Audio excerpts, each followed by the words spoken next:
They're both So not-for-profit. They're both not-for-profit. But it's just a They're both tax, restricted. yeah, it's Oh, a four tax covers community designation. groups?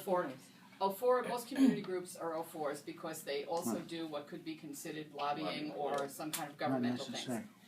Not necessarily, but I'm saying most community groups have that because they want that in case they ever need it. They're still 501c3 in that they're nonprofits and they run programs and And things if for a the community. 501c4 corporation wants to do something that's not political, but It has to be, no, I'm sorry, has to be what? non-political, non-lobbying, and whatever they want the funds for has to be within the purpose, mission, powers, and duties of RIOC.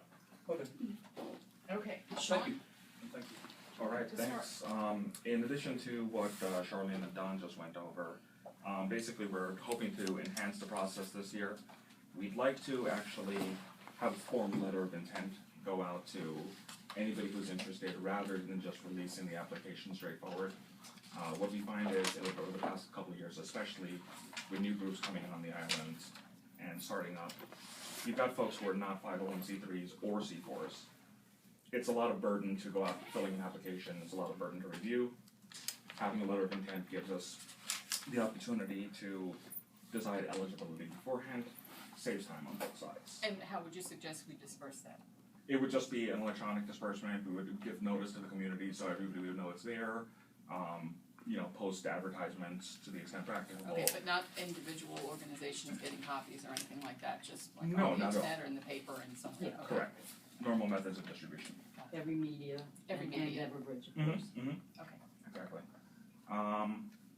Also, in terms of evaluating applications, we thought it would be best to take it as an alternative to RIRA's current method of reviewing, having it done internally, and following a process that's substantially similar to reviewing RFPs. And what we would do is, we bridge transparency and have the community input this way. There would be evaluative scores, it's done on the RIOC side with RIOC staff, a panel, and then have community input be worth 20% of the overall evaluative score for each applicant. And we decide on a secure method of doing that. Probably using Everbridge, as long as we could verify that that's a secure method and we can make a certification that would allow people to certify certain things that would not give us pause as to their eligibility, such Yeah, as. and that actually. Correct. Yeah, and actually, we haven't developed that fully. Right. So that being out of the way, we just wanted to say, it's not to imply that RIRA hasn't done an admirable job doing this, just that with the addition of doing something like Everbridge, RIRA doesn't necessarily have the capacity, we have the capacity, and so it's better handled internally rather than externally. We would also. What's the relevance of Everbridge? The methodology for collecting Correct. the polling.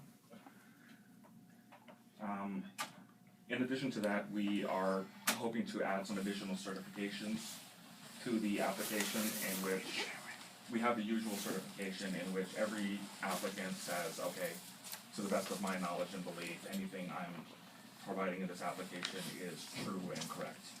And given the new requirements of the New York State Nonprofit Revitalization Act of 2013 that Charlene mentioned, we thought it would be prudent to have certification from each application that they are in full compliance with the requirements as they apply to that nonprofit. The requirements of which are different for different nonprofits, according to types of income, types of nonprofits and such. Also, a new certification to add that in no way are the applicants going to directly or indirectly benefit third-party interests or otherwise from the grant. And that's something operates nonprofits should be doing anyway, but in protection of RIOC's fiduciary interests, it's probably better to make sure that, that's not going to happen. It's clear that that's not going to happen and we're not going to allow that. And lastly, given that, if this goes through we would allow 501c4s, we would now have eligibility extended to RIRA. There's no really compelling reason not to. They would no longer have a conflict of interest, and on top of that,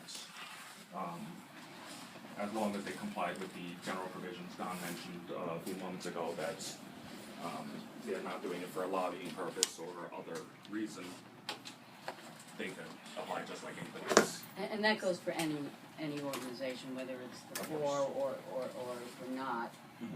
The sense is that if you're running a recommendation or you're doing anything to evaluate the grant process, then you shouldn't be involved.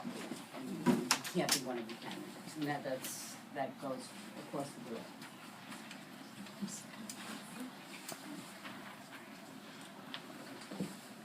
You done? Well, I'm Okay. aware that there's been some, I'm sorry, Matt. No, I was just gonna say, ask you if you got, I got some comments on I'm there. aware that which there's been goes- some internal contention among RIRA members and committees about exactly the issue that you guys are discussing. And I would certainly like to facilitate RIRA itself receiving funds from time to time and need them. As you know, I was a former president of the Residents Association many years ago. And that reminds me that one thing that I have always maintained is to keep RIOC out of RIRA's business. And one of the downsides to the method we use, how many years have we used the RIRA committee process? Since 2008. In the past 5 or 6 years, RIRA has done very well by not being involved in the process of getting money. If in fact this corporation, well, we've always had final say-so, but we appreciate the input. RIRA, and I need to ask one more question, I haven't read the RIRA Constitution recently, but one of the ones that I was involved with many years ago, that says the purpose of RIRA, and this is the statement of purpose for the Residents Association, was to represent the interest of residents to such governmental entities as have say-so or RIRA had to address itself to. Either as it may, RIRA has done a fine job in its vetting process. And I'm aware that one, under current law, this status quo ante cannot continue. There has to be modification in the process. Yes.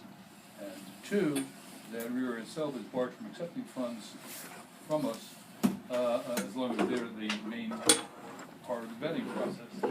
And three, there's contention within RIRA, which is none of my affair as a RIOC member, because I want RIOC to stay the hell out of RIRA business.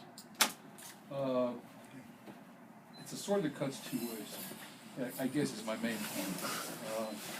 In an attempt to be fairer and more in tune with the concept and the letter of the law as it currently exists, and in order to allow everybody a fair shot at funds, it means that the other side of the coin is that it puts RIOC far more firmly in an oversight position over public entities like 501c3s and C4s like the Residents Association. And that's my main question about that's my main concern about the changes in the process we're proposing here.